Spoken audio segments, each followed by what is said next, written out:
गुजस news में आपका स्वागत है। मैं हूं आपका दोस्त गुजरा मित्राना। उम्मीद करता हूं लॉकडाउन में आप सब सुरक्षित होंगे और घर पे होंगे।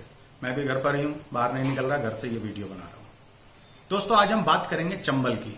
चंबल का नाम आते ही दिल में जो छवि आती है सबसे पहले वो होती है डाकुओं की। हालांकि आज चंबल की स्थिति वैसी नहीं है जैसी 50 के दशक में हुआ करती थी। 50 के दशक में मान सिंह, गब्बर सिंह, सुल्ताना जैसे सैकड़ों बागी थे जिनके नाम से चंबल थरथर कांपता था। लेकिन 60 का दशक शुरू होते होते एक ऐसा नाम चंबल में उभरा जिसने इन सब नामों की चमक को फीका कर दिया और बन गया चंबल का बादशाह। जी हां, हम बात कर रहे हैं डाकू मोहर सिंह गुर्जर की। आज 5 मई 2020 सुबह 9 बजे उनका स्वर्गवास हो गया। इसलिए आज हम ये वीडियो लेकर आए हैं। आज हम आपको रूबरू कराएंगे उनकी जिंदगी से। तो आइए चलते हैं और देखते हैं उनकी जिंदगी का सफरनामा। मोहर सिंह गांव का रहने वाला एक छोटा सा किसान था और उसकी गांव में थोड़ी सी जमीन थी। मगर चंबल की जमीनों में फसल के साथ साथ दुश्मनियां भी उगती हैं और इतिहास गवाह है कि चंबल की घाटी ने अपने घने कांटेदार बबूल के साए में सैकड़ों डाकुओं को पाल पोस कर बड़ा किया है। फिर भला श्रापित चंबल के असर से गांव के अखाड़े में पहलवानी करने वाला मोहर सिंह गुर्जर भी कैसे बच पाता। मोहर सिंह बताते हैं, जमीन के कब्जे को लेकर मोहर के कुनबे में एक झगड़ा शुरू हुआ। पुलिस के पास मामला गया तो पुलिस ने दबंगों का ही साथ दिया।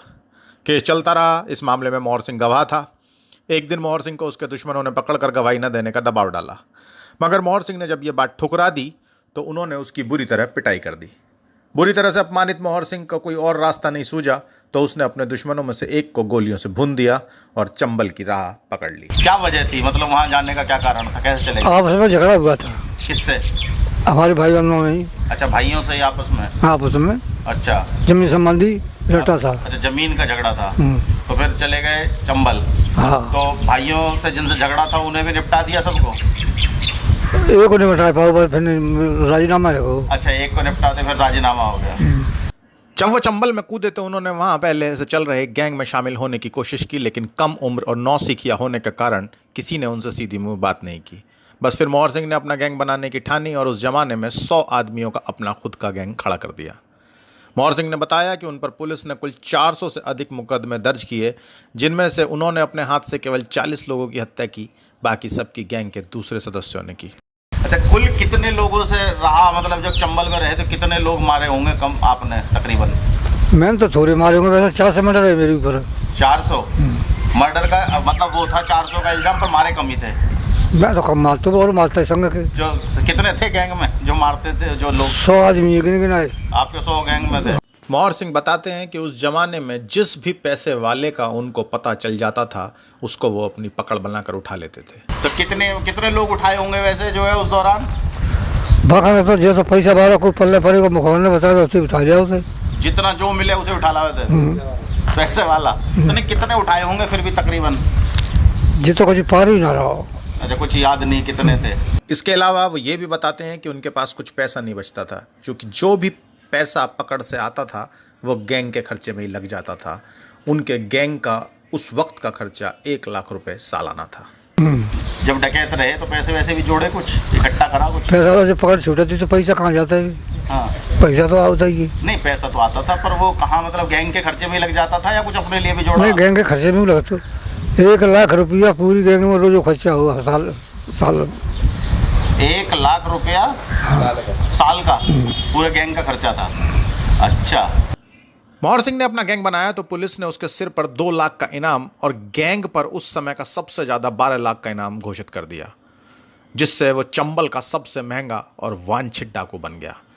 बस इसके बाद तो बाकी डाकुओं के गिरोह की समझ में आ गया कि चंबल में अब मोहर सिंह की आवाज ही फैसला होगी और उसकी बंदूक से निकली गोली होगी चंबल का कानून। मोहर सिंह ने पहले तो भिंड और आसपास के इलाकों में ही अपराध किए, लेकिन जैसे जैसे गैंग बढ़ने लगा मोहर सिंह ने भी अपना दायरा बढ़ाना शुरू कर दिया।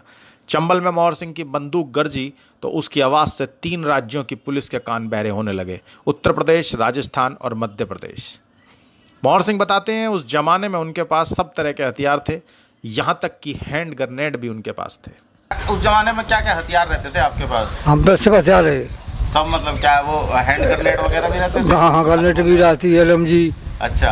R3 SLR चलिए थे। तो कहाँ से मिलती कैसे थी आपको, कौन देता जी बताओ तो कहोगे ना है? जी ना बताओ तो कम जमीन दी। अच्छा, ये नहीं बताते, ये आज तक नहीं बताया क्यों? नहीं। लोग अभी भी सक्रिय हैं क्या देने वाले? नहीं हाँ भाई देने वाले तो हैं। अच्छा भोर मंगा दो। अच्छा, और मंगा देते हैं। हाँ 1960 के दशक में मोहर सिंह ने इतना आतंक मचा दिया था कि पुलिस चंबल में घुसने तक से खौफ खाने लगी थी। मोहर सिंह का नेटवर्क इतना बड़ा था कि पुलिस के चंबल में पांव रखते ही उसको खबर हो जाती थी और मोहर सिंह के डाकू एनकाउंटर में आसानी से पुलिस को चकमा देकर निकल जाते थे। इसके बाद मोहर सिंह ने एक ऐसे अपहरण को अंजाम दिया जिसने उसको चंबल से निकालकर पूरे देश में मशहूर कर दिया। चंबल घाटी में सैकड़ों डाकू आए गए, मगर किसी भी गैंग या डाकू ने चंबल के बीहड़ में बैठकर दिल्ली के किसी रईस का अपहरण करने की हिम्मत नहीं जुटाई। लेकिन 1965 में मोहर सिंह ने यह कारनामा कर दिखाया। उस वक्त किसी ने यह सोचा भी नहीं था कि दिल्ली के भी किसी आदमी को पकड़ बनाया जा सकता है। दिल्ली के मूर्ति तस्कर शर्मा के बारे में मोहर सिंह के आदमियों को जानकारी मिली कि वह चोरी की मूर्तियां खरीदने कहीं भी जा सकता है। बस यहीं से पूरा प्लान बनाया गया। दिल्ली से शर्मा को एक शख्स ये कहकर लाया कि कुछ एंटीक मूर्तियां हैं जो चोरी की गई हैं और चंबल में एक शख्स से मिल सकती हैं। मूर्ति तस्कर झांसे में आ गया। पहले उसने अपना एक आदमी चंबल में भेजा, उस आदमी को गिरोह ने पकड़ लिया और फिर उसके सहारे मूर्ति तस्कर को संदेश भेजा गया कि माल सही है। शर्मा साहब प्लेन से ग्वालियर पहुंचे, वहां से एक कार में बैठाकर मूर्तियां दिखाने के बहाने मोहर सिंह के लोग चंबल में ले आए। जंगल में अपने को डाकुओं से घिरा देखकर शर्मा की समझ आ गया कि वह डाकुओं से गिर चुका है। शर्मा की पहचान बड़े लोगों से थी। दिल्ली से भोपाल संदेश गया और केंद्र से भी मुरैना पुलिस को तुरंत कार्रवाई करने के निर्देश दिए गए, लेकिन पुलिस को शर्मा की परछाई तक नहीं मिली और आखिर में शर्मा के परिवार को 5 लाख रुपए मोहर सिंह को देने पड़े। चंबल में इतनी बड़ी रकम इससे पहले कभी किसी पकड़ में हासिल नहीं की गई थी। मोहर सिंह के मुताबिक उन्होंने और उनके गैंग ने ज्यादातर पुलिस मुखबिर ही गोलियों से भुने थे। मोहर सिंह ने चंबल में ऐलान कर दिया था कि जो कोई भी उनके गैंग की मुखबिरी करेगा उसके पूरे परिवार को साफ कर दिया जाएगा और इस पर उसने कड़ाई से अमल शुरू कर दिया। मुखबिरों को निपटाने में मोहर सिंह बेहद खूंखार हो जाता था, जिसकी वजह से मुखबिरों के बीच मोहर सिंह की दहशत बन गई और यही वजह थी कि उसके सर पर 2 लाख का इनाम घोषित करने के बावजूद पुलिस कभी मोहर सिंह को पकड़ नहीं पाई।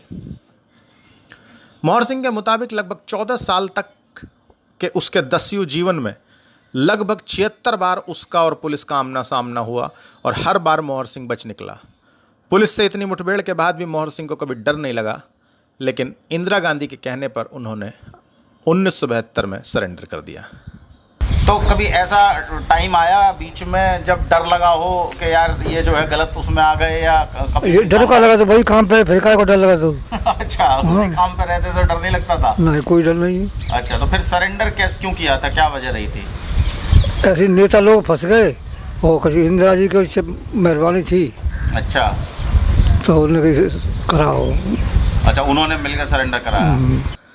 जिस वक्त मोहर सिंह समर्पण करने आया उस वक्त हजारों की भीड़ उसका स्वागत करने पहुंची थी। मोहर सिंह बताते हैं कि 20 साल की उम्र में वो डाकू बन गए थे और लगभग 16-17 साल चंबल में आतंक मचाने के बाद उन्होंने 1972 में सरेंडर किया। तो सरेंडर कौन से सन में किया था? 72 में। 72 में सरेंडर किया था। और बने कब थे? डकैत कब बने थे? डकैत तो तब 20 साल के थे। 20 साल के। सरेंडर के बाद मोहर सिंह 15 महीने ग्वालियर जेल में रहा, 8 महीने नरसिंहगढ़ जेल में और उसके बाद लगभग 7 साल तक मुगावली की खुली जेल में बंद रहा। अच्छा, जेल में भी रहे? कितने साल रहे जेल में? जेल में 8 साल। 8 साल। तो जेल में कैसा लगा रहते हुए? जेल खुली जेल में रहे मतलब। खुली जेल में मतलब सारी छूट थी कुछ भी करने की? 8 साल बाद इंदिरा जी ने बुला ले माँ। अच्छा, वो छुटवा दे। अच्छा, 8 साल बाद इंदिरा जी ने बुलवा के छुटवा दिया। तो वहाँ मतलब कैसी अंदर कैसी, वो जैसे हम सुनते हैं आजकल बदमाशी बड़ी रहती है, ऐसी आपकी भी वहाँ उतनी बदमाशी अंदर जेल में भी चलती थी? नहीं, हमारी तो चलते का मतलब कोई होती नहीं, कोई आवाज आता ही नहीं था। अच्छा, स्पेशल जेल में रखा गया था आपको? हाँ। अच्छा, खुली जेल बिल्कुल खुली। मोहर सिंह बताते हैं कि उनको जेल की जिंदगी गांव की जिंदगी से भी ज्यादा पसंद थी। क्या लगता है वो जिंदगी सही थी या जो अब जिंदगी सुकून की है? वैसे किसी तरीका तो ठीक थी भाई। वही ठीक थी? हाँ। अच्छा।